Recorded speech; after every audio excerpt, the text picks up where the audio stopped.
हम सभी ने सुना है कि अधूरा ज्ञान और अधूरा सत्य बेहद ही खतरनाक होता है। जय श्री कृष्णा। फिर से आपका स्वागत है मेरे चैनल एस्ट्रो ज्योति पे।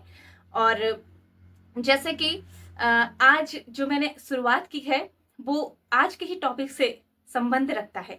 वो कैसे रखता है? क्योंकि आज जो जिस टॉपिक को मैं लेके आई हूं आप सभी के सामने, वो टॉपिक जो है वो ज्योतिष विज्ञान का मूल आधार है। वो बहुत ही बेसिक मिलेगा आपको एस्ट्रोलॉजी के अंदर। अब वो कैसे?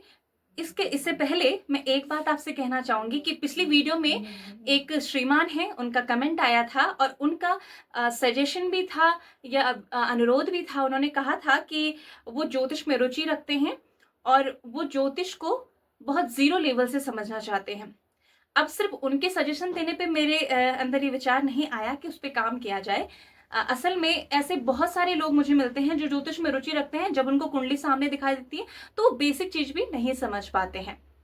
तो इसलिए मैंने विचार किया कि इस पर इन टॉपिक पर वीडियोस बनाई जाए। अब पहले तो उनका धन्यवाद करती हूँ कि वो जहां से भी हैं वो मेरी वीडियोस को देखते हैं और पसंद करते हैं।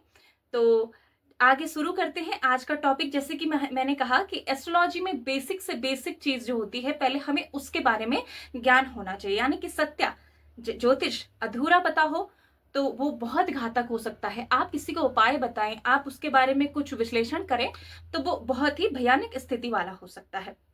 अब जैसे मैंने कहा, बेसिक से शुरू, तो जीरो लेवल से हम शुरू करने वाले हैं। अंत तक वीडियो में बने रखिए। अगर आप ज्योतिष के जानकार बनना चाहते हैं, ज्योतिष सीख रहे हैं और ज्योतिष को समझना भी चाहते हैं तो अंत तक वीडियो में जुड़े रहें। अब जैसे कि मैंने कहा, सबसे बेसिक क्या होता है। अब ये आपके सामने कुंडली दिख रही है स्क्रीन में। स्क्रीन में कुंडली जो दिख रही है, इसमें आपने देखा, जो जानते हैं उनके लिए तो बेहतर स्थिति है, लेकिन जो नहीं जानते, अब उन्हें क्या समझ आए कि काल पुरुष की कुंडली के 12 भाव कैसे देखे जाते हैं, कहां पे किस से संबंधित हम देखेंगे। अगर बात की जा रही है कि पंचम भाव, तो पंचम कैसे देखेंगे। कर्म भाव की बात की जा रही है तो वो कैसे देखेंगे। अगर मोक्ष और व्यय के भाव की बात की जा रही है तो वो कैसे देखेंगे। यही आज हम सीखने वाले हैं। ध्यान से सुनिए, सब ध्यान से सुनिएगा और समझने का प्रयास कीजिएगा। एक भी शब्द आपने छोड़ा तो आज का आपको जो ये टॉपिक है आप मिस कर जाएंगे। तो शुरू करते हैं।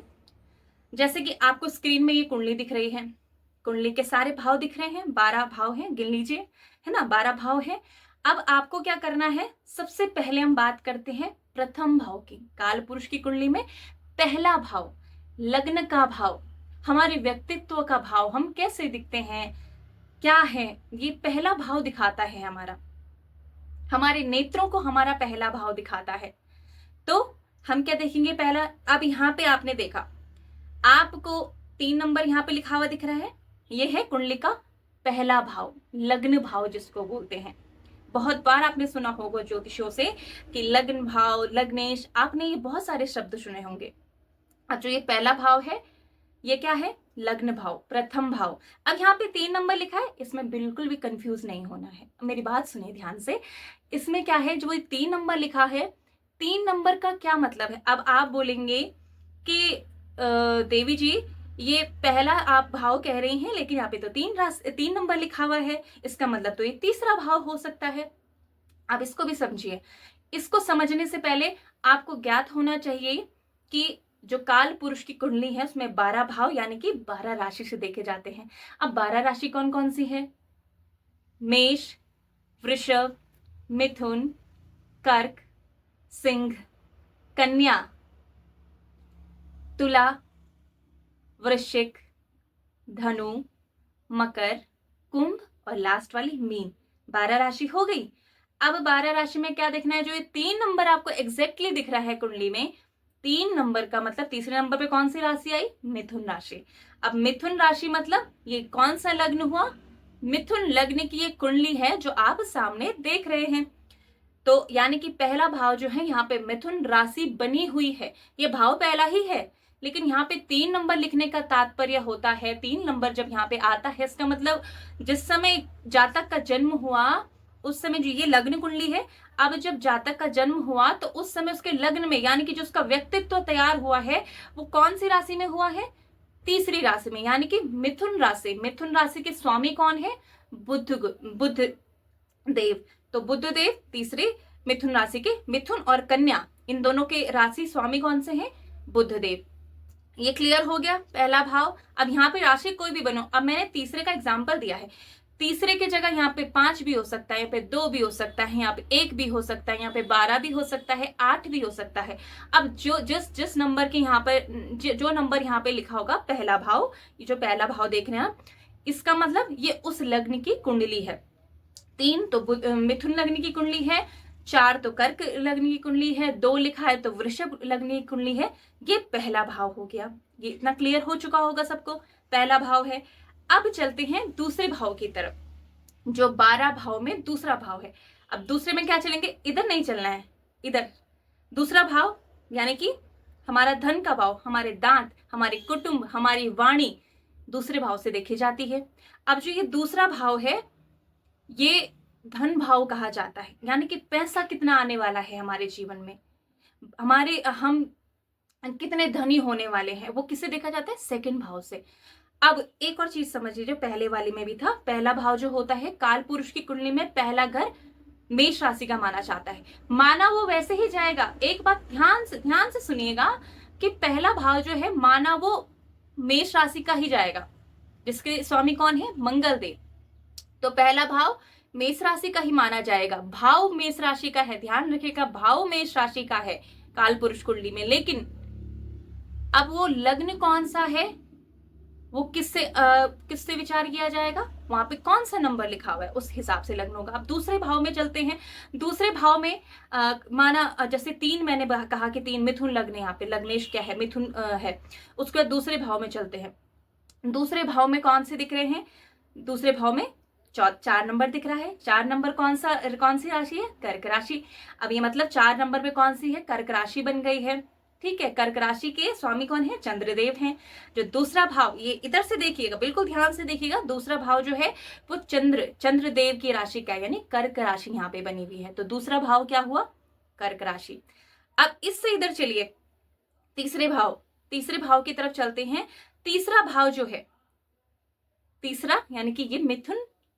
अब देखिए ध्यान से, ये बहुत बारीक चीज है, इसको आपको समझना होगा बहुत ध्यान से सुन के। इतना मुश्किल नहीं है, थोड़ा सा आपको ध्यान से सुन के समझना होगा कि अब तीसरे भाव में देखेंगे, यहाँ पे सिंह राशि बनी है।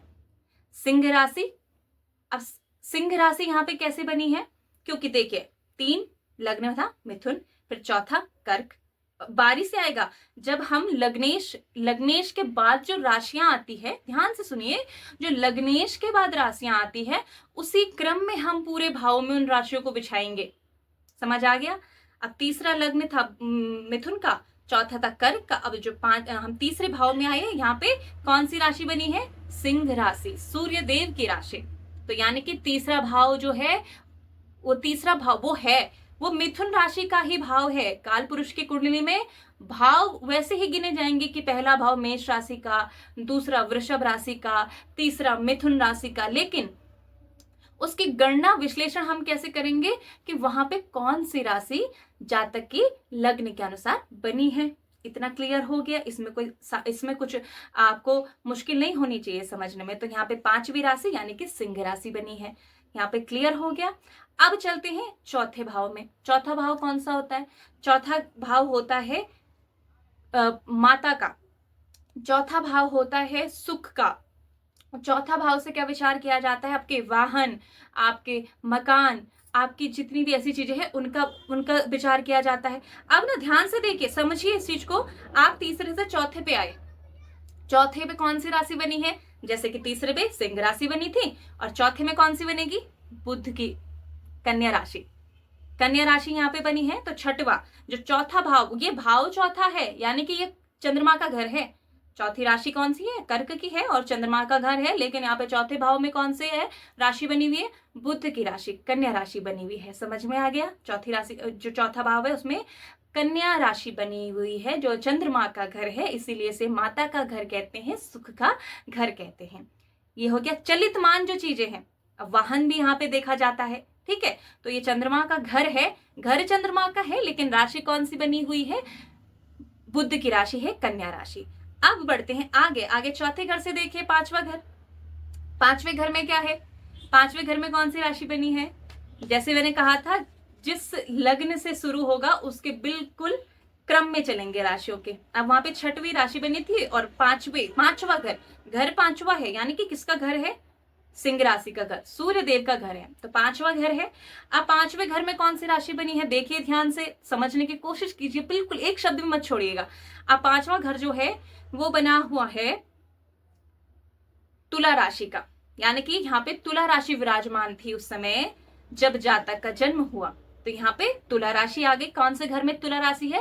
पांचवें घर में तुला राशि है। सिंह सूर्य देव के घर में तुला राशि उस टाइम विराजमान, यानी कि यहाँ पे तुला राशि बनी हुई है। अब पांचवा पांचवा ही है, लेकिन यहाँ पांचवा घर है, लेकिन राशि कौन सी बनी है? तुला राशि। अब यहाँ से नीचे आइए, इधर को ही चलना है ना, तो छठवें भाव में हम चलते हैं। अब छठवा भाव को पहले समझिए। छठवा भाव क्या होता है काल पुरुष की कुंडली में? छठवा भाव होता है रोग, रिपु, ऋण, इन सभी का होता है। प्रतियोगी जितनी भी हमारी परीक्षाएं होती हैं उससे संबंधित जो भाव होता है वो कौन सा होता है? छठवा भाव होता है।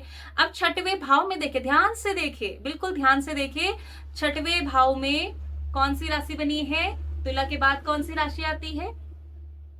वृश्चिक, मंगल देव की राशि। अब छठे भाव में आठवां नंबर लिखा है, आठवें का मतलब होता है वृश्चिक राशि, तो छठवें भाव में बनी हुई है आठवें नंबर की वृश्चिक राशि।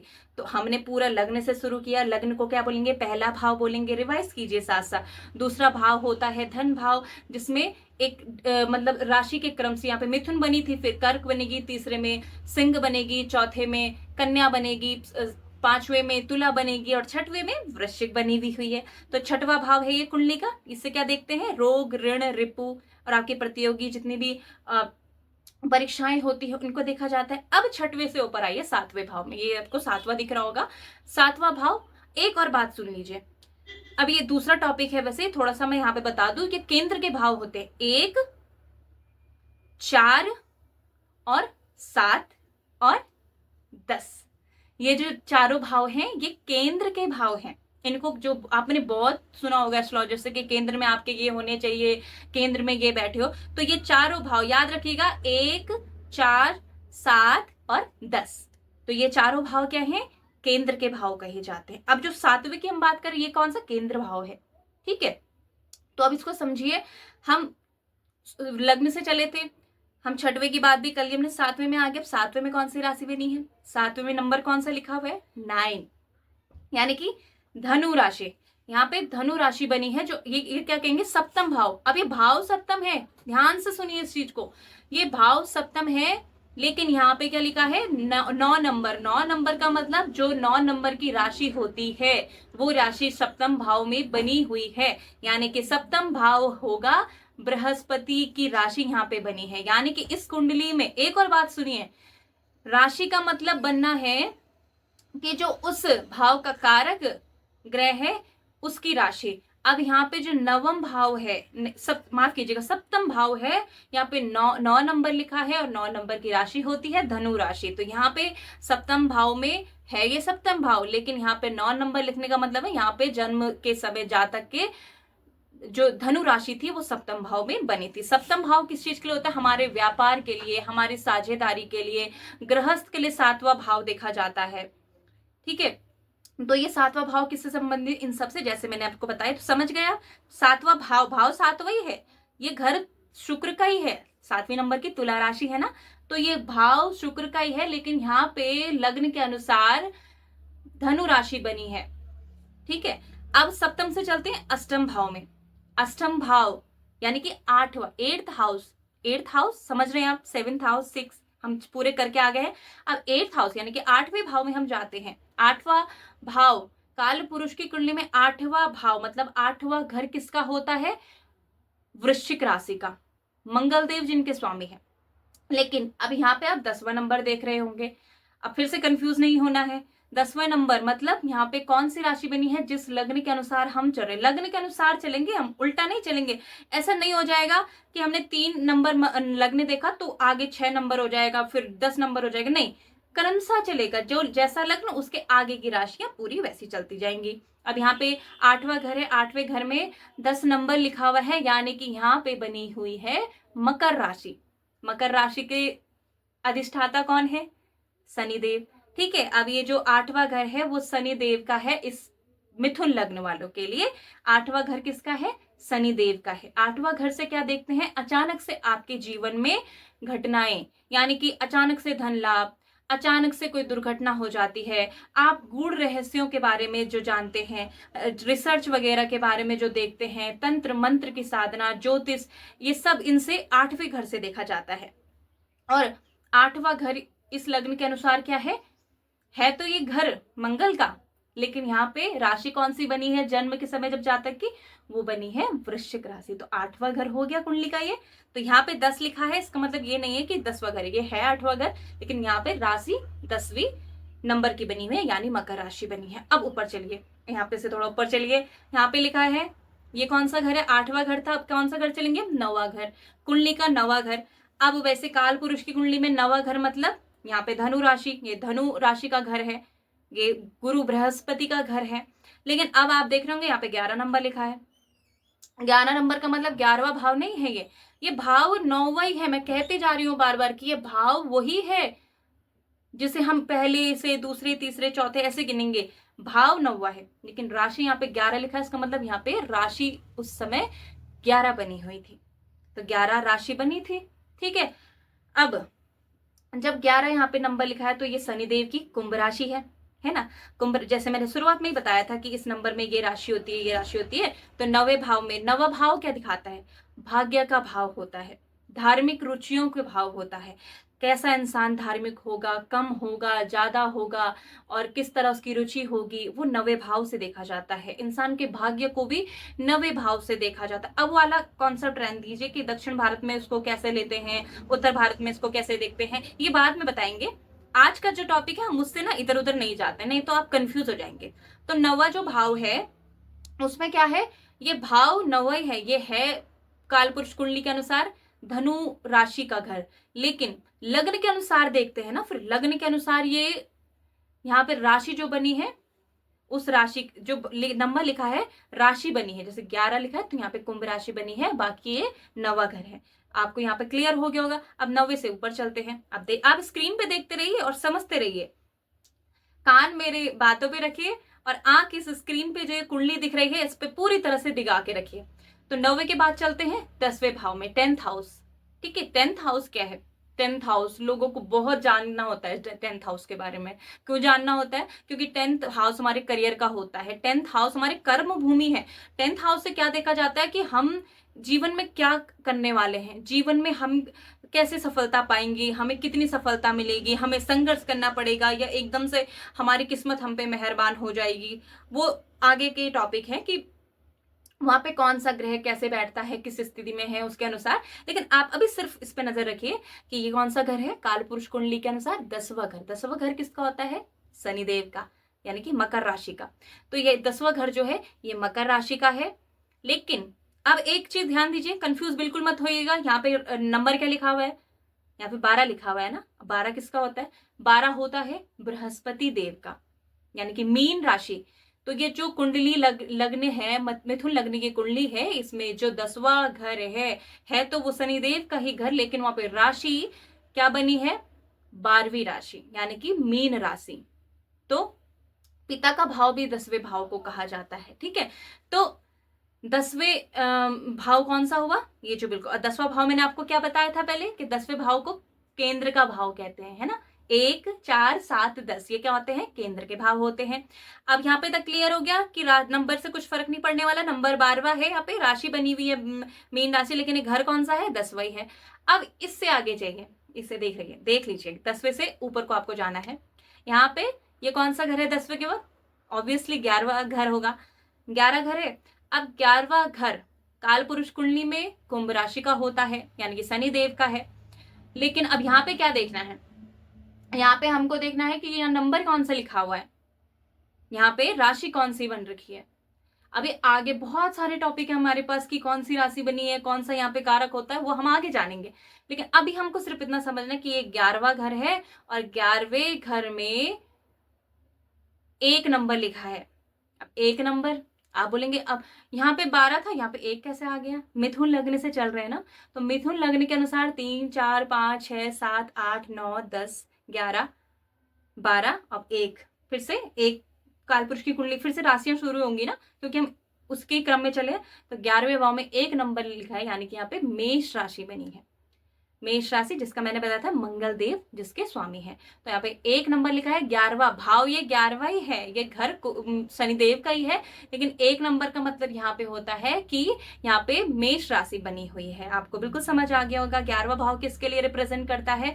11वां भाव आपके प्रॉफिट्स दिखाता है, कितने आपके सोर्स होंगे और कैसी आपकी शिक्षा, उच्च शिक्षा होने वाली है, इससे संबंधित होता है। ठीक है, तो आपका ये हो गया। मेनली से देखा जाता है कि कितने आप जीवन में आपका प्रॉफिट्स होंगे, कितने सोर्सेस होंगे। ठीक है, 11th हाउस बोलते हैं इसको। तो 11वां भाव हो गया और यहाँ पे 1 नंबर लिखा है, यानी कि मेष राशि 11वें भाव में बनी हुई है। अब करते हैं आखिरी भाव की बात, काल पुरुष की कुंडली का 12वां भाव।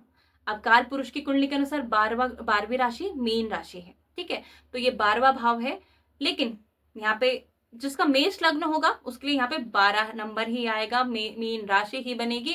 और अगर वहीं पे उनके स्वामी बैठ जाए तो अच्छा है। लेकिन अगर 12वां भाव है, जैसे मैंने कहा 12वां भाव है और यहाँ पे नंबर क्या लिखा हुआ है, 2 लिखा है ना, 2 मतलब वृषभ राशि, मेष वृषभ, वृषभ आती है मेष के बाद, वृषभ राशि यानी कि जिसके जो स्वामी है वो कौन है, शुक्रदेव। अब हमने देखा 12वां भाव है जो वहां पे है, तो वो 12वां ही भाव, लेकिन यहाँ पे 2 नंबर लिखा है। 2 नंबर का मतलब वृषभ राशि जिसके स्वामी शुक्रदेव हैं। अब 12वां भाव क्या देता है हमारे जीवन में, 12वां भाव से अपना व्यय देखा जाता है, 12वें भाव से मोक्ष देखा जाता है, सैया का ये भाव कहा जाता है। यहाँ पे से आपके कारागार, इससे संबंधित कानूनी गैर कानूनी संबंध जितने भी मनुष्य के होते हैं जीवन में, उससे संबंधित मोक्ष कारक भाव, इसको अगर आप बहुत एक शब्द में कहना चाहे तो मोक्ष कारक भाव 12वें भाव को कहा जाता है। तो ये आपको समझ आ गए होंगे कि 12वां भाव 12वां है, लेकिन यहाँ पे 2 नंबर लिखा, मतलब वृषभ राशि यहाँ पे जो जातक है उसकी जन्म कुंडली के अनुसार यहाँ पे वृषभ राशि बनी थी। तो ये थे काल पुरुष कुंडली के पूरे 12 भाव, और आशा करती हूँ आपको कोई मुश्किल नहीं हुई होगी इनको समझने में, और आपने अंत तक वीडियो देखा होगा और एक भी पॉइंट आपने मिस नहीं किया होगा। तो ये तो था कि किस तरह से देखें लग्न कौन सा है, फिर राशि किस तरह से भाव पूरे विभाजित किए गए हैं काल पुरुष कुंडली के। ठीक है, अब ये तो था उनके बारे में। तो ऐसे ही मैं अगला टॉपिक आपके लिए जल्द ही लेके आऊंगी, जिसमें आपको और बेसिक नॉलेज जो एस्ट्रोलॉजी की होती है उसके बारे में पता चल सके, ताकि आप किसी और की तो नहीं लेकिन अपनी कुंडली का विश्लेषण तो बहुत अच्छे से ही कर सके। और जो रुचि रखते हैं उनके लिए भी अच्छा है, जो सीख रहे हैं उनके लिए भी ये वीडियो बहुत ज्ञानवर्धक रहने वाला है। तो मैं आपको मिलती हूँ, आशा करती हूँ आपको बहुत अच्छे से समझ आया होगा और आप सभी पर हरी कृपा रखें। बाकी मैं आपको मिलती हूँ दूसरी वीडियो के साथ। जय श्री कृष्ण।